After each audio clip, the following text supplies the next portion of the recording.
30 seconds before we took this home live on the MLS, we took a screenshot of the Zillow Zestimate. Now that it's closed, we're here to share exactly how close that Zestimate was. Should the seller have taken that Zestimate cash and run? They've done studies, 60% of the time it works every time. And stick around to the end where we're going to run through a poll we ran on our community tab where you told us whether you'd take the Zestimate money and run. Hey there. Christian Walsh, real estate agent with Wire Associates. We have been helping buyers and sellers make the best data-driven decisions during these crazy days. Zillow is the GOAT of automated valuation. The Zestimate was originally launched in February of 2006.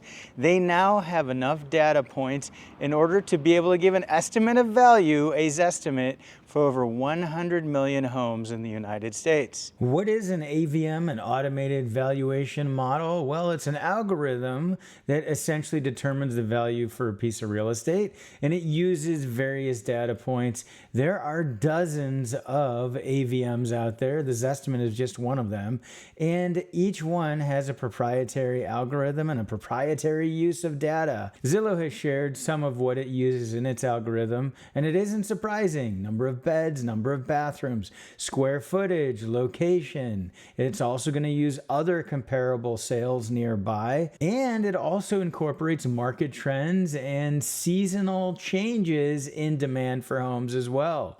So there's a lot of data that goes into the algorithm, and what it does is it spits out a number, it pegs a number that it calls the Zestimate. And what does Zillow say about the accuracy of its estimates? Well, they say the median error for on-market homes is 2.4%, median error for off-market homes is 7.49%. And you could break it down by top metro areas, states, national. What I would like to point out, no matter how you break it down, is that it was last updated right next to my head, April 27th, 2023. So it is a while since this data has been updated for accuracy. And here we are, the screenshot I took on November 8th, 2023, 30 minutes before going live, to get the off-market Zestimate. So first thing, in order to make sure that we're being fair, we want to make sure the data is accurate that Zillow is using.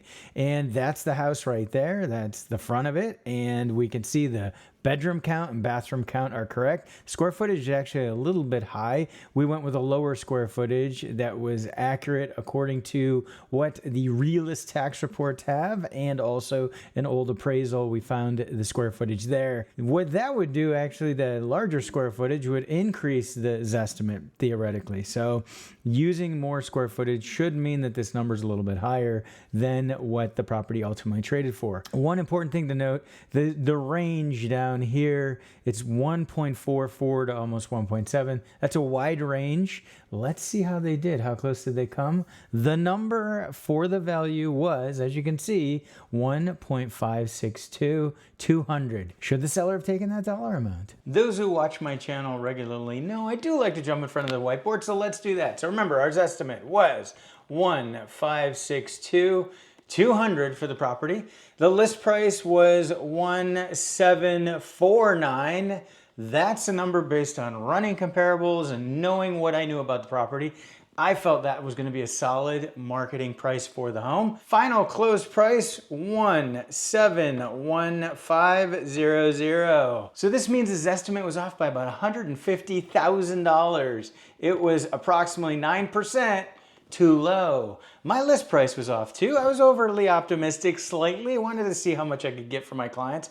Not such a high number, we couldn't get offers. I was off by 2% approximately, and that was high. Had the sellers accepted the Zestimate number, they would have walked away with approximately $150,000 less. And this is the screenshot the day the property closed, to show you that this estimate actually changes once a property is listed. You can see down here that the news estimate just before the property closed was 1.721,500,000, and as referenced, the square footage at 3242, that's more accurate based on what we found with an appraisal and the tax records. So I had done the heavy lifting. I listed this property, as you can see, at 1.74999. Once that was done, Zillow was able to update its estimate, and and use my listing number to come up with what they felt was a more accurate Zestimate. So in their defense, they did make a change, but it came after the property had already been listed. So what went wrong for the off-market Zestimate? Why was Zillow so far off in the value of the home? And this is precisely what a seller would need to know before selling. Well, there's several reasons. Obviously, it's just an algorithm. It's using what data it can find. While it had the bedroom and bathroom count and the square footage was close, it didn't factor in some of the upgrades that the home had. The kitchen was absolutely gorgeous in its remodel, and that had been done recently.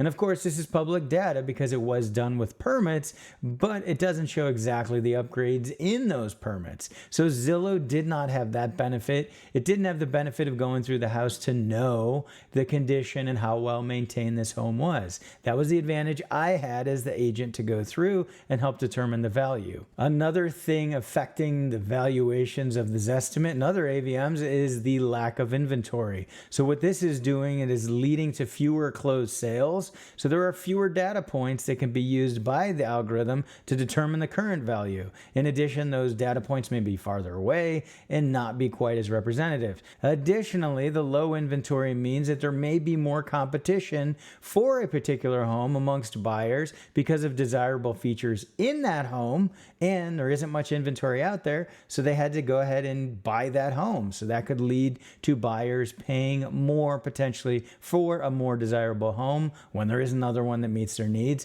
This home, for example, met the buyer's needs because they had a home to sell, they were in escrow, and they were moving closer to their daughter who was about to give birth. Those are things that would not fit into the algorithm to determine value, but that's what the real world had, and we were able to leverage that and get more money. Of course, I didn't know those things either when I was listing the property, but I counted on the fact that there was low inventory like this home, and I knew we'd find the right buyer. Another thing the Zestimate algorithm doesn't take into account is agent marketing. So we worked with the sellers to get the property in its best possible condition. We then crafted the story with compelling pictures, description, a compelling reason why the buyer should consider this property. We were then able to get in front of the most eligible buyers and ultimately found the one who was willing to pay the most and close it on a schedule that worked for the seller. Despite the data we saw about the accuracy of the Zestimate and what it does right and what it does wrong, at the end of the day, Zillow is really trying to get home buyers and home sellers eyeballs on their website. The Zestimate will probably never be 100% accurate, but that isn't the point. It's a number to leap from. Some people love it, some people hate it. At the end of the day, this number can really only be an estimate at what the price is, and that's why it's called a Zestimate. Thanks for sticking around to the end. As we promised, here is a poll that we did to get an idea of what people thought about the Zestimate for their home. So we asked if a homeowner were offered the Zestimate dollar amount, would they take it? 60% said, nope, that's not high enough for my home. Almost 30% said, absolutely, that's a great offer. So almost 1 in 3 homeowners out there would take that Zestimate amount. And then 10% said they don't know what a Zestimate is. So that's fair. And that's part of the reason we've done this video as well, to explain what that is. And the comments got interesting. We have a link below if you want to go ahead and put your vote in and take a look at the comments and add your 2 cents to it. This shows you that the Zestimate is an interesting tool and a fun tool, but that you need to dive deeper to get a number that makes sense for real market value. Do you think it's an accurate number for your home, or would you like to see it higher or lower? We want to hear from you. You're missing out if you're not subscribed to our free weekly email newsletter that comes out every Sunday. We have a link below so you can do that. Thanks for tuning in. This has been Christian Walsh, real estate agent with Wire Associates, and we can't wait to hear from you.